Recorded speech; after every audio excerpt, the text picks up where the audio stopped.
This conference will now be recorded.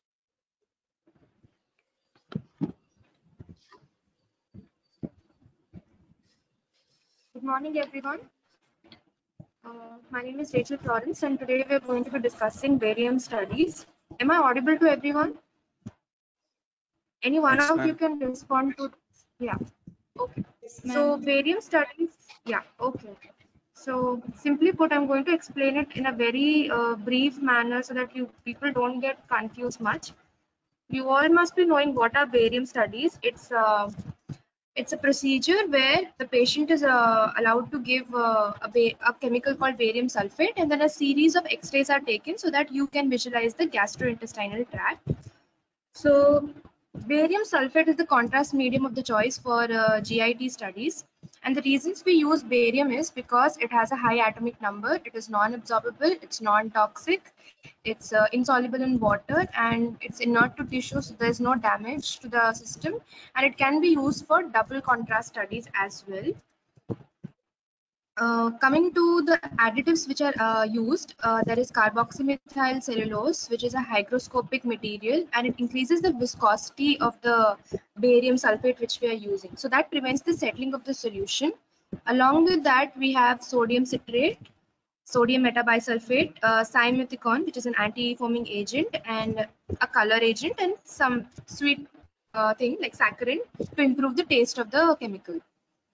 Um, Now, there are various studies which are there. There is barium swallow, which is mainly used to visualize the oral cavity till the fundus of the stomach. Then there's meal, which is used to visualize the esophagus, stomach, duodenum, and the proximal jejunum. And a follow through will see the rest of the bowel, the small bowel, and the enema is used to see the large bowel. Now, coming to the types of contrast study, there is a single contrast study and a double contrast study. And the contrast which we use is what I told. The first one is 100% weight by volume barium sulfate paste, or we can make a 80% suspension, or it can be 30% suspension also, where this one is used wherever we're using a high kilovolt technique. And then there's a double contrast study. So coming to first barium swallow, it's a study of pharynx and esophagus up to the level of the proximal stomach. So how is the patient prepared? There is nothing in particular, but the patient has to be nil per oral, and there should not be any contraindications, like he should not be allergic to this chemical. And beforehand, we have to explain to the patient the whole procedure and how he's supposed to swallow and wait for the X-rays to be taken. Coming to the indications, if the patient is presenting with a history of dysphagia, like foreign body sensation in the esophagus, a heartburn, or if he's a known case of a hiatus hernia, or there's a peptic ulcer disease, or any stricture might be there. If you are thinking these all conditions which you can see on the presentation right now, that they might be there, we can ask for a barium meal, a barium swallow. So you can assess the pharyngoesophageal junction. If any cricoid webs are there, we can assess all these via a barium swallow. So what all contraindications are there? If there is a suspected leakage from the esophagus into the mediastinum or into the pleura or the peritoneal cavities, we are not supposed to do this.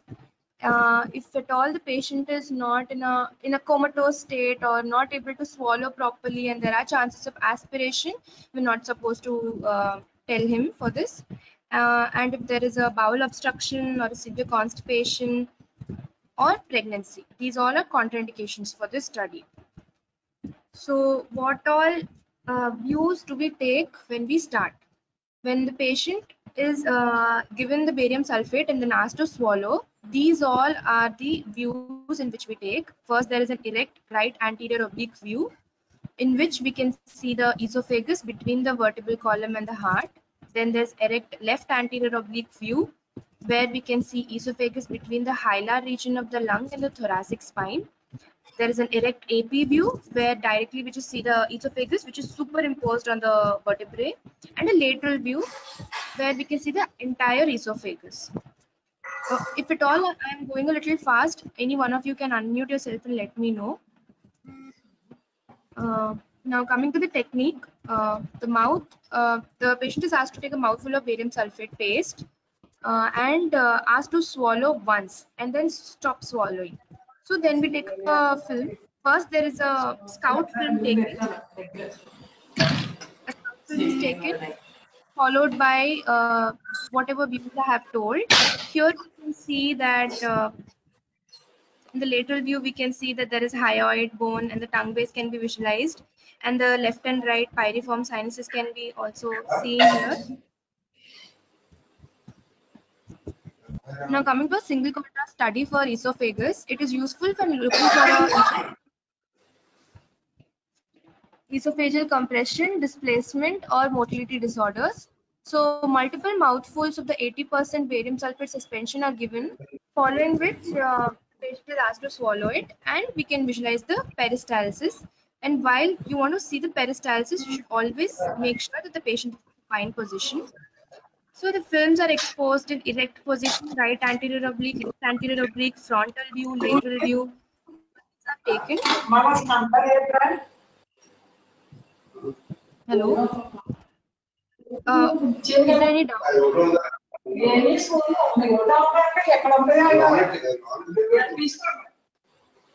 Somebody has to mute themselves if they don't have a doubt. Is used for detection of early mucosal disease such as erosions, polyps, a tumor, inflammation, or infection of the bowel. So here we take 15 to 20 ml of 200 to 250% of barium sulfate and he's supposed to swallow it. Then we add a effervescent powder with another mouthful of barium. So in erect position, the gas tends to stay up and that results in a very adequate distension which stays for a longer time and a double contrast study is taken. So the film is done in frontal, lateral, right anterior oblique and left anterior view, similar to a single contrast study. So an oblique view helps us to visualize the G junction. This is the G junction. It helps us to visualize that. And we can see some impressions also, which is made by the normal anatomical structures like the aortic arch, the left mainstem bronchus, and the left atrium of the esophagus on the esophagus. So a single contrast study is given. There will be a large volume of low density barium is given, and we can appreciate strictures or polypoid defects. And a double contrast is typically for finding out the changes in inflammatory bowel disease and any neoplastic lesions. So coming to the first pathological condition, we have hiatus hernia, where there's extension of the stomach into the chest through the esophageal hiatus. Here we can see the G junction. This is the G junction, and this is the hernia. The stomach has come up through the defect, and there are two types you all must be knowing. There's sliding and there's paraesophageal types.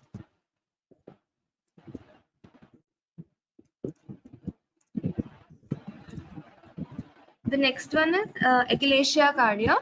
Here there is diffusely decreased or absent peristalsis, and we all know that there's the typical bird beak appearance we see on the barium swallow.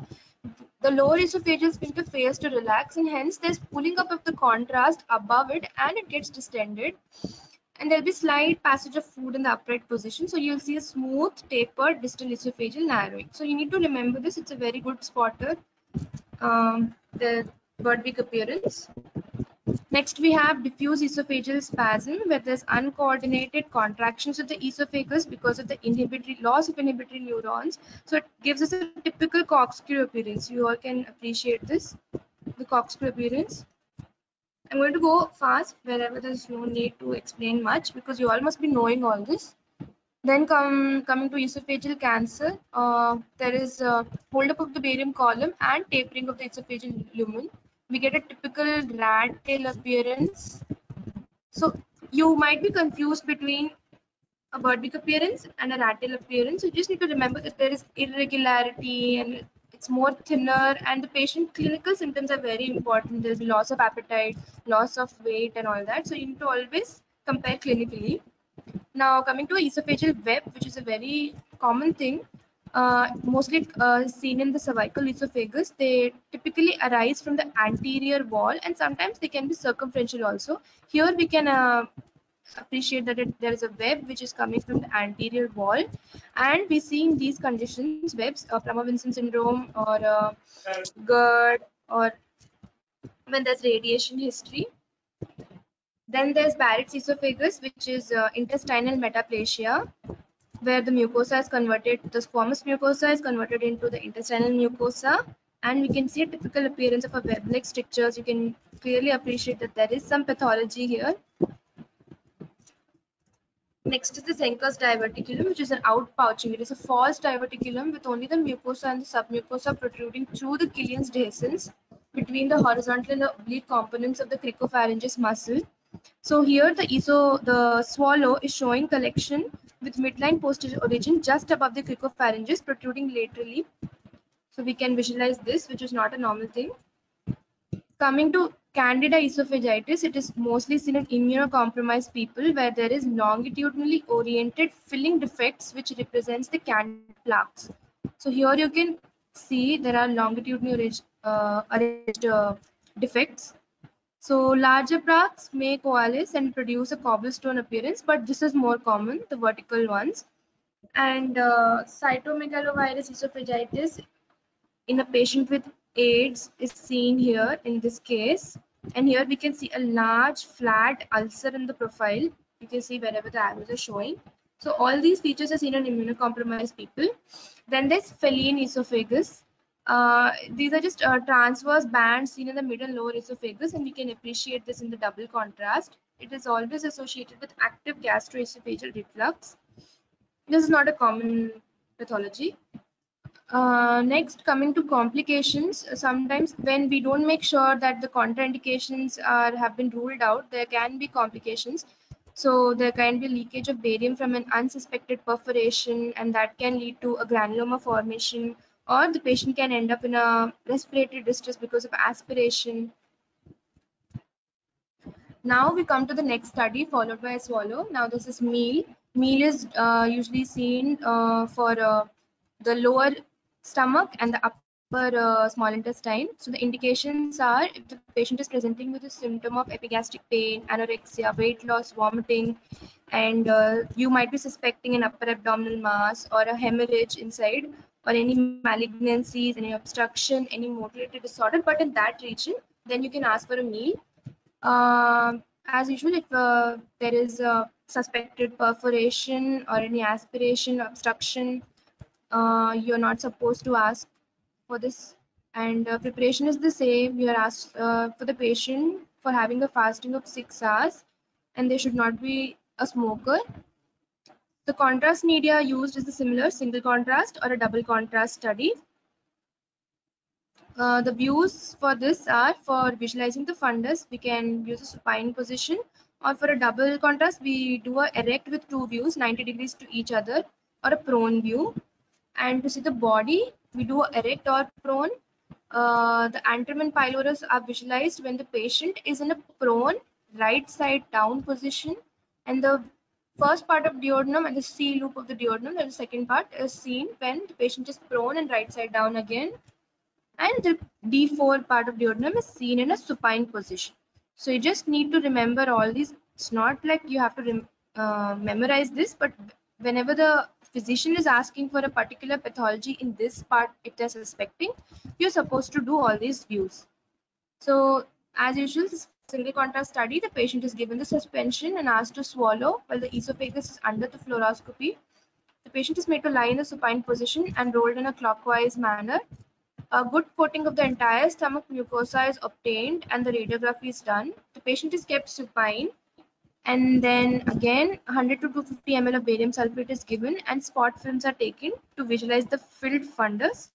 Then you turn the patient to prone position with the right dependent position, and in this position we can visualize the duodenum through the pylorus, and again you take the spot films for the bulb, the C loop, and then you turn supine again and made erect and spot films are taken. So all these positions are done. So the advantages are it is optimal for patients who are immobile or unable to swallow gas forming tablets. Pylorospasm, fistulae, and enlarged gastric rugae are best seen in a barium meal.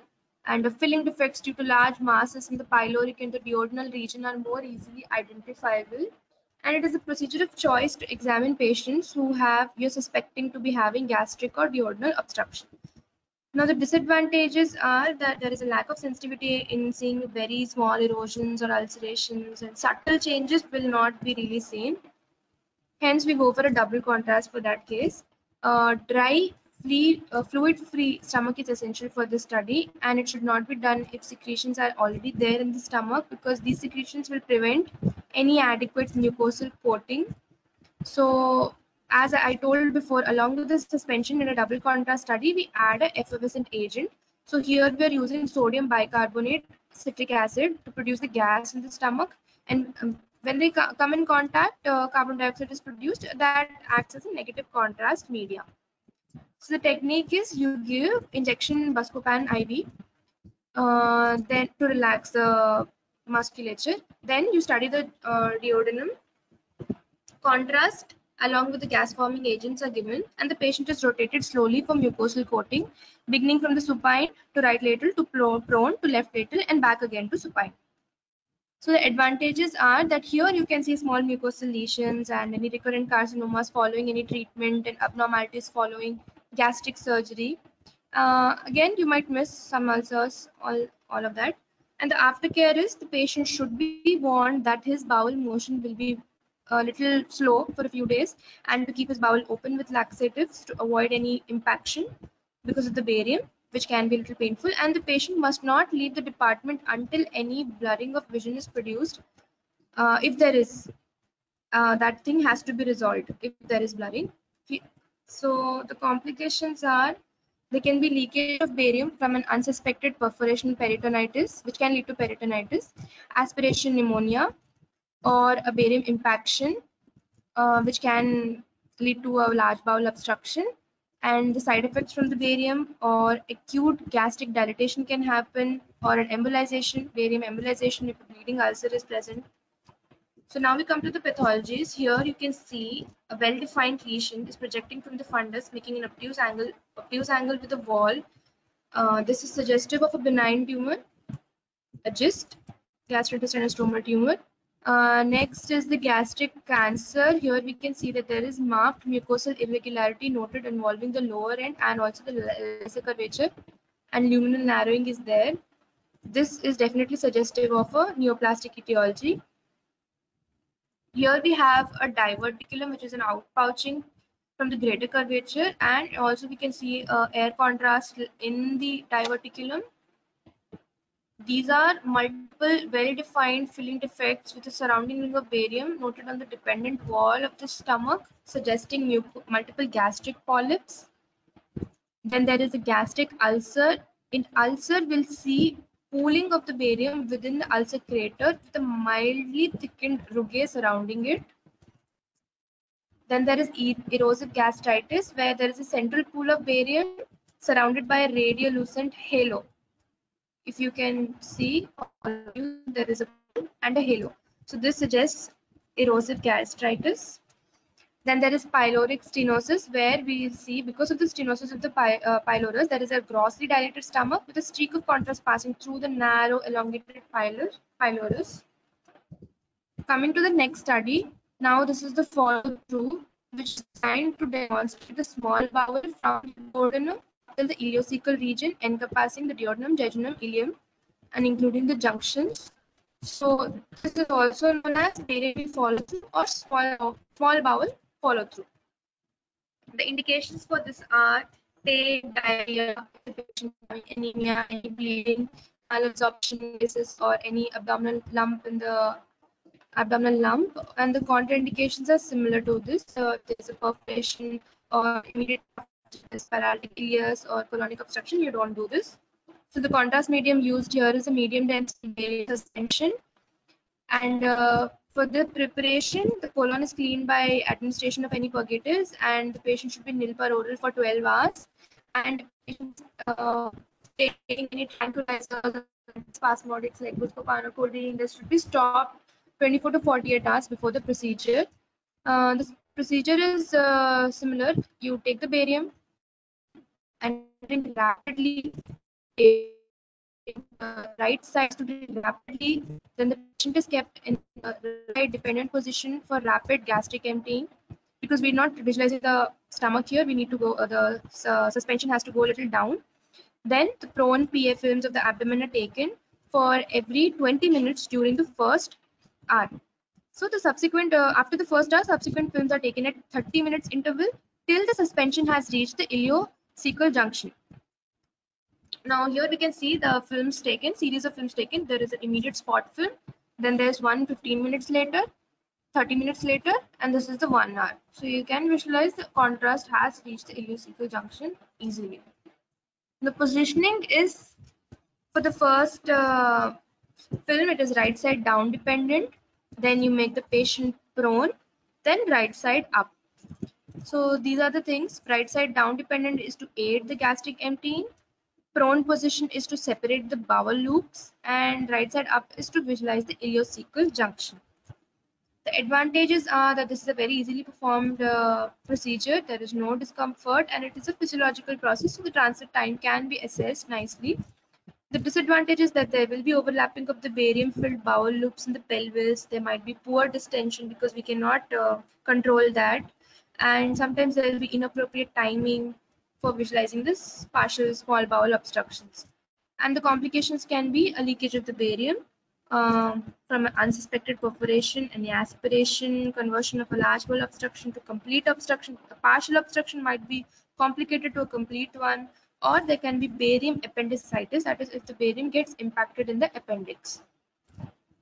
Now we come to the pathologies. Here you can see that there is a ileovesical fistula where a linear fistulous tract, you can see, right, which is communicating between the ileal loop and the bladder. This one is a Meckel's diverticulum where a large outpouching from the antemesenteric border of the ileum can be appreciated. Then coming to Crohn's disease, you all must be knowing the names. There's a string sign, there's a cobblestone appearance. Here you can see the string sign, not the cobblestone appearance, but the string sign is there.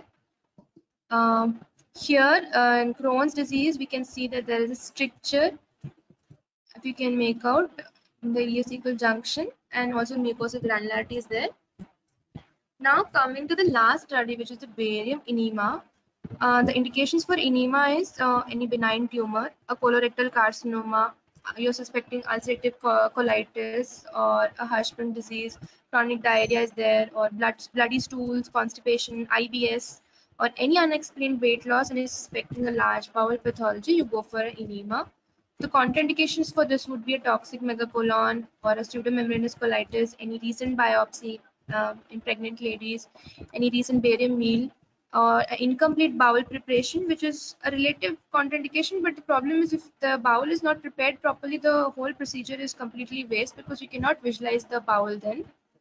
So the patient is prepared, clear liquid diet is suggested for 24 hours, and 1 or 2 sets of laxatives are given. A suppository is taken on the day of the examination, and a cleansing enema also helps, is usually done in our department. So a single contrast study, in this the colon is filled with barium, which outlines the intestine and reveals the large bowel abnormalities. And double contrast study, in that the colon is first filled with barium, then the barium is drained, and that leaves only a thin layer of barium on the wall of the colon, and then again the colon is filled with air. Like you can use a bulb, like a sphygmomanometer bulb is enough, so you fill it, and this provides a detailed view of the inner surface of the colon, making it easier to see narrowed areas like any strictures, any diverticula, any inflammation can be seen. So the positions here you can see. If you want to see the rectum and the presacral space, you do a left lateral frontal prone position. If you want to see rectosigmoid junction, you do a prone and a right side down oblique. Oblique in the sense the rays are coming from an oblique point of view to the patient, if you are understanding that. Then this splenic flexure, if you want to visualize, you do a prone, left side down, oblique. And hepatic flexure, for that you do a prone, right side down, oblique. And if you want to visualize the entire colon, you just put the patient in a supine position. So you just need to visualize in this way and you can understand. So this is a normal single contrast study. Here you can see the anatomy very well of the large bowel. the cecum, the ascending colon, the transverse colon, descending, sigmoid. This is sigmoid. Now this one is a double contrast study where you can see air and the contrast, and this is very good to see any minor changes. And here the patient is in a right lateral decubitus position, hence you can see the gravity effect. This patient is sleeping on that side. In the prone position, you can see that the pooling is there on the dependent positions. Here we can see a large bowel polyp. If you can clearly, yeah, it's very clear. Next, coming to ulcerative colitis, in that you know, right, there is a lead pipe colon, which is a ahostel featureless colon. You can make out. Next, coming to the cobblestone appearance, due to the deep fissuring ulcers around it. See, you can see patchy opacified mucosa. So this is the cobblestone appearance. Next is the apple core appearance for carcinoma, colorectal carcinoma. Here you can see. Next is the Hirschsprung's disease, where there is an abrupt transition zone at the rectosigmoid junction.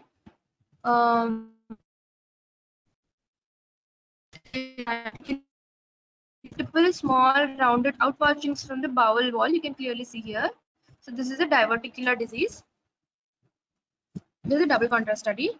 Next is the thumbprint sign, where edematous thickened bowel wall will cause indentations on the air-filled colonic lumen. So you can make out it's looking like a thumb. Thumbprint impressions are there. So the DDs for a thumbprint sign would be a pseudomembranous colitis, ischemic colitis, and IBD. Mostly ischemic colitis is what we all say. So the presentation is done. Are there any doubts for anyone? No doubts? No, ma'am. Fine. Okay. Thank you so much. Presentation is done. Thank you.